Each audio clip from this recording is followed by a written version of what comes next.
Hello everyone outside there, you're welcome on this podcast with me, Diplomatic MRX. Today I will be talking to you about how longevity and constitutionally entitled or designated term in office, how it has affected democracy and how it has affected leadership and the rule of law in Africa.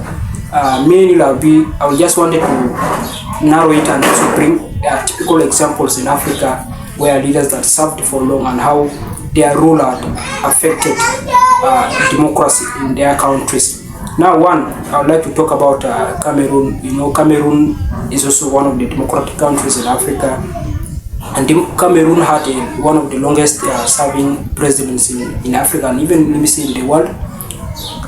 President Paul Biya, who came into power in the year of 1982, and then he has served for about 43 years, and he has also been re-elected into office. That will make his rule to 50 years in power. That is half a century. Now, Paul Biya has been president since 1982, as I said. With his rule over years, because Cameroon initially had a constitution, the 1996 constitution, that only gave the president 2 terms to lead, and one term had a length of 7 years. That means if a president is to run for 2 terms, that is a total of 14 years. But now, here is where it all changed. In 2008, the Biya administration pushed for an amendment of the 1996 Constitution of the Republic of Cameroon, which scrapped the term limits, which now gave him a gateway to rule indefinitely. And up to now, Paul Biya is still the president of the Republic of Cameroon, of which some will say there is now no room for change or for new leadership. But I will just come to that later. I would also like to give you another example. In Uganda, the president of Uganda, Yoweri Kaguta Museveni, who came to power in 1986 through a rebellion, which was known as the National Resistance Movement, or Army. Now, Kaguta has been in power for about 40 years and is also seeking re-election next year in 2026 January. Now, the leadership of Yoweri Kaguta Museveni, he has also did 4 decades now in power, and many people are seeking to see also change in Uganda. Now, in 2005, in 2001, Yoweri Kaguta Museveni had issued that a statement that he will retire, like he has confirmed that he will retire in power by 2006 when his term in office elapses. But before 2006, in 2005, Yoweri Kaguta Museveni came out to also push a move to scrap the 1996 Uganda Constitution that only also gave the president 2 terms to lead. One was having a length of 5 years. That will make a president in power for 10 years. Because he was elected into office in 1996. By 2006, he will be out. But after scrapping the constitution, and it was also reported that MPs were given a consultation fee of about 5 million Ugandan shillings, of which others will term it as a bribe proposed for the motion to be enacted into law that will give President Yoweri Kaguta Museveni to rule indefinitely. Now, the other example also can be Zimbabwe. We know Zimbabwe under the rule of Robert Mugabe, the late Robert Mugabe, who served from around 1980 to 2017, when he was forced to resign after the army intervened under Emmerson Mnangagwa, who is now the current serving president of the Republic of Cameroon, formerly known as the Rhodesia. Now, the Republic of Zimbabwe, not Cameroon. Now, Robert Mugabe was initially, he came to power in 1980, and he came as a prime minister. But then when the constitution was amended, and then they had to put him as an executive president, in 1987, and then Robert Mugabe ruled up to around 2008 when they held elections, and Robert Mugabe lost to the opposition, but he did not accept the result, and there was violence that kicked off in Zimbabwe that made the opposition even to turn off, and by 2009 they had to make a handshake that will create a broader government, or what they call a coalition government, that will allow Robert Mugabe to remain as the president but work alongside the opposition leader that he lost to. That was what happened in Zimbabwe. Now to our main concern here, how the longevity of leaders who stay in power and the constitutional designated term in office, how it has affected leadership and rule of law generally.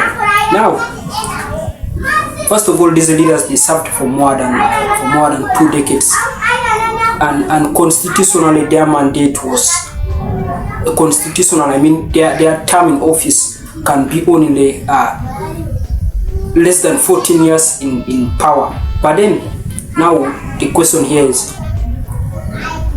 does it make it any better when a leader takes long in office? Does it make any better when a leader is given there's a designated period for a leader to be in power? Now, this could be some of the impactful advantages of leaders that take long in power, as long as they respect the rule of law, as long as they respect democracy. Now, there are possibilities that I just wanted to point out some main impacts that I think can be very important for a leader to stay in power for long, like for the presidents that I talked of. Now, for a leader that stays long in power, it also gives the leader a very ample time to plan long-term projects in the country that will be easy for development, rather than a leader is elected into office, in 5 years time the leader is taken out. Now in that manner, the leader that stays more than 10 years, more than 14 years in power, could be having long-term plans for the country, and it also eases development. And in other words, also it can be important in a way that it also attracts investors into the country. Now, a country that has a president that people now trust of having experience. Now, the disadvantaged part of a leader that serves long in power or lack to power. Now here, with a leader that, because in some of these countries that had long-serving leaders, some of them never saw a new president in power. Some of them were born, you see your president today, you grow up, you even die when that president is still in power. Now here, sometimes people will pour their frustration, or maybe even unrest might emerge, demanding that maybe they need change, and the leaders that the younger leaders that come up, they do not get the opportunity also to lead in their country, because leaders collect to power and then gives the young people no opportunity. You have seen how the Gen Z around Africa, the Gen Z around even the world, rise up to dictatorship, and then they challenge the dictatorship in protest. Even we have seen incidents in Nepal, we have seen incidences in Madagascar, though it is not about leaders being in power for long, but it is about poor management. That is like bad politics, or maybe I can say poor governance and bad politics. Now here, the other thing could be also with leaders that stay in power, and then people like there's no accountability, because any leader that rises up with a voice of dissent within the same system of the government could possibly be you can be dismissed from your office, because there are the leaders now, they reward loyalty over competence. leaders, that is where patronage politics will also come. You find state resources are being used to reward loyalty. Now, that is where accountability lacks behind. The other part, disadvantage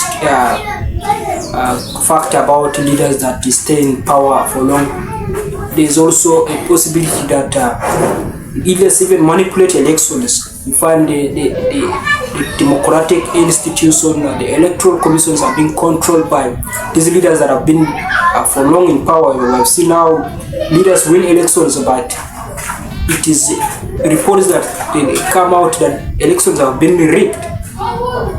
Elections have been rigged, and then the elections do not reflect on what the people put on the ballot. Now that is where elections become manipulative. Leaders control even all the institutions in the country. Now some will even wait until maybe when nature intervenes, and then that is when they step off power. In summary, I would just like to say that for leaders that stay in power for long, it also come up with some impactful facts that are also known for so many leaders outside there. One can be it will also be very easy to strengthen diplomatic relations in investment. People that come from outside to invest in the country. It will also be very simple to implement long-term plans with leaders that stay in power for long. It also improves political instability, and then there's a reduced power struggles within the country. And the disadvantaged part of being in power for long, it gives the young people no opportunity to lead. The leaders that we call the leaders of tomorrow have no space. They have no platform also to say their mind or be in the political arena. The people that stay in power for long, democracy as it is said, is even weakened itself, because elections are manipulated, as I explained earlier. And even when they leave office also, you find their power struggles come up also. They can be unrest in the country because people demand a new leadership. With leaders also serving long in power, you find that is where consolidation of power comes about, and then they become authoritarian, because that is where they capture all the power in the country. They say power belongs to the people, but that is where they misuse power. You can see how it happens in Africa. This is what I have to share with you today. If you like this video, you can like, share, and also comment. And also drop your view what you think about leaders that serve in long power, and leaders that serve in the designated period that is constitutional and legally accepted. You are watching us on the Youth Podcast. I'm Diplomatic MLX. Thank you for watching.